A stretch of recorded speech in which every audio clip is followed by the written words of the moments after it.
able to tell if a British person is angry or irritated can be quite tricky at times. We are not generally confrontational people, and if we're ever irritated or angry, we tend to be rather passive-aggressive. On top of that, we also alter our tone and the expressions we use to emphasize that passive aggressiveness.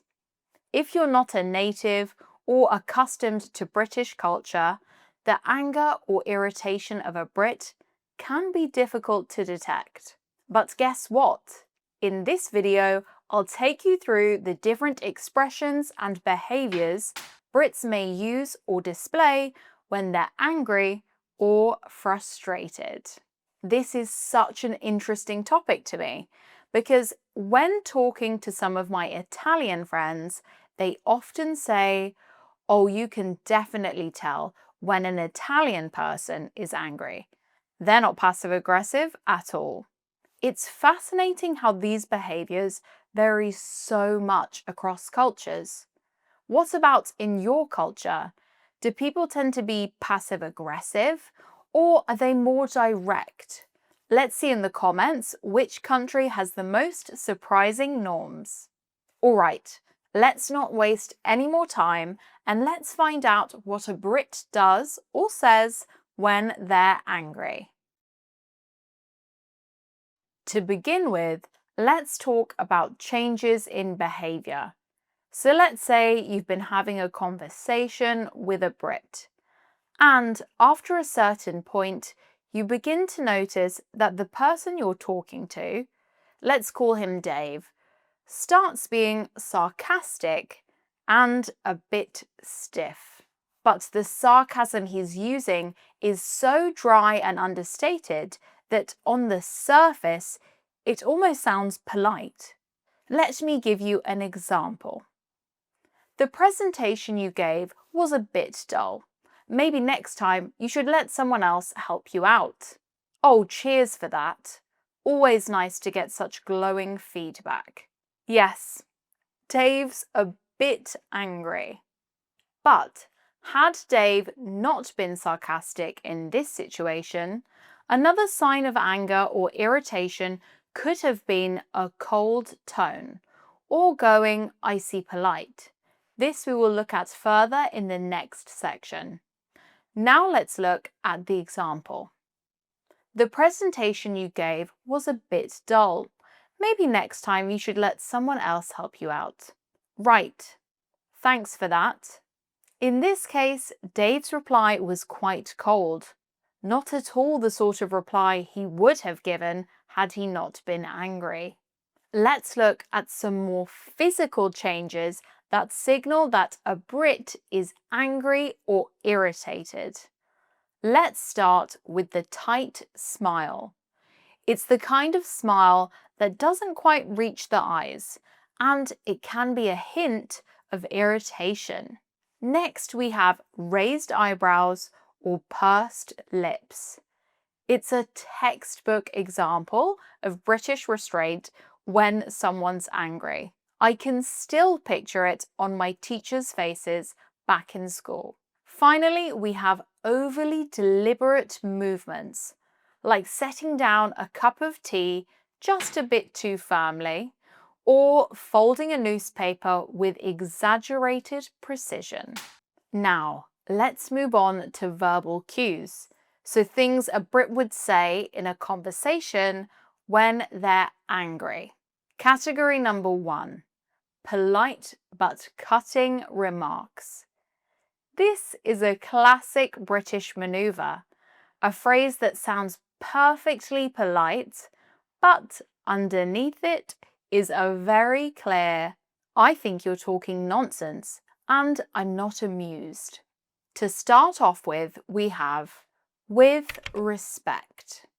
On the surface, it sounds like a respectful preface, but what they mean is, what you've just said is idiotic and I'm about to dismantle it. Let's look at an example conversation. "I think we should triple the budget for office plants." With respect, I think there are slightly more pressing issues. All right, up next we have interesting point. This comes across as a neutral acknowledgement. However, what they mean is, that's absurd, but I'm too polite to say so outright. Here's an example conversation. We don't really need deadlines. People should just work at their own pace. That's an interesting point. Let's take a look at the next one.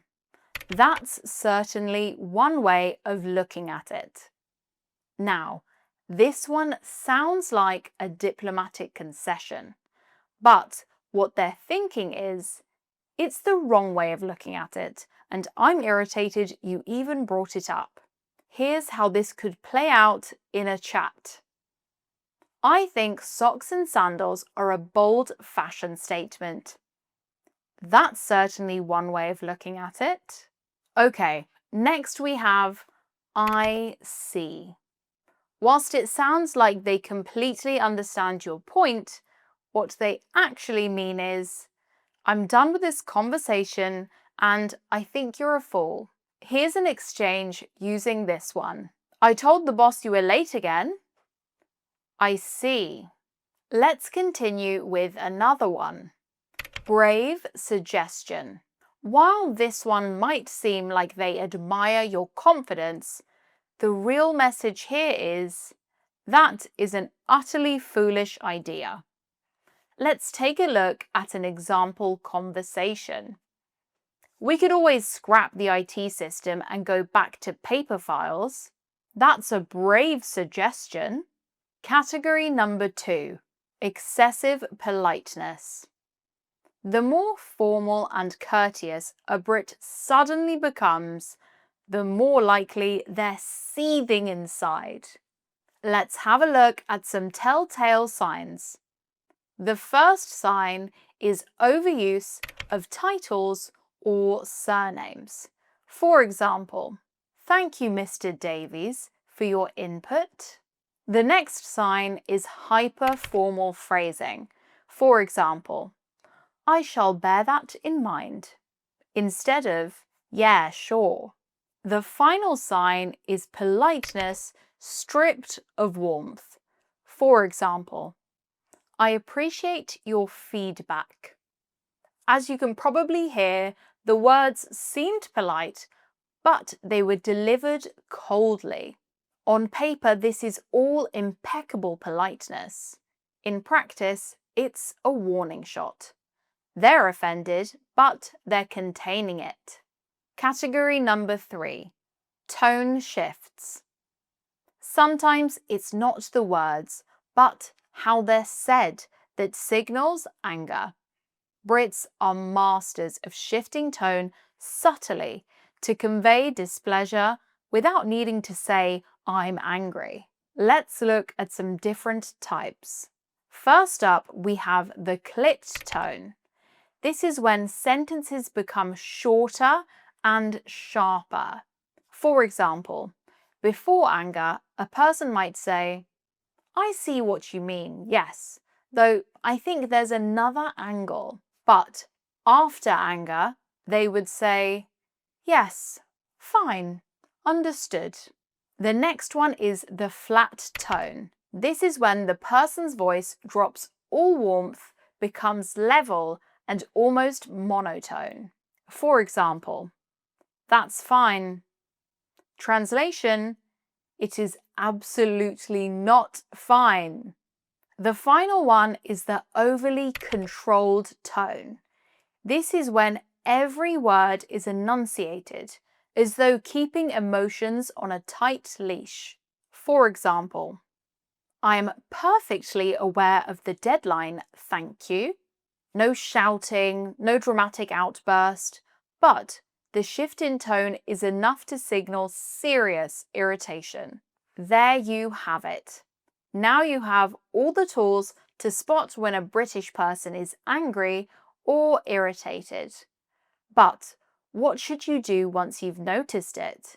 Simply try not to be too confrontational. We really don't like that.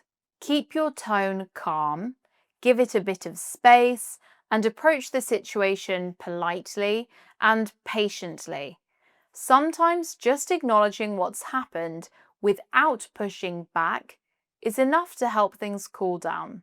Remember, subtlety is key when dealing with a Brit's irritation. Now I want to hear from you. What topics would you like me to cover next? Share your ideas in the comments. If you want more practical tips and real-life English expressions delivered straight to your inbox, don't forget to subscribe to my free newsletter. The link is in the description. Also, follow me on TikTok and Instagram for some quick tips. If you enjoyed this video, please give it a like, subscribe, and I'll see you next time.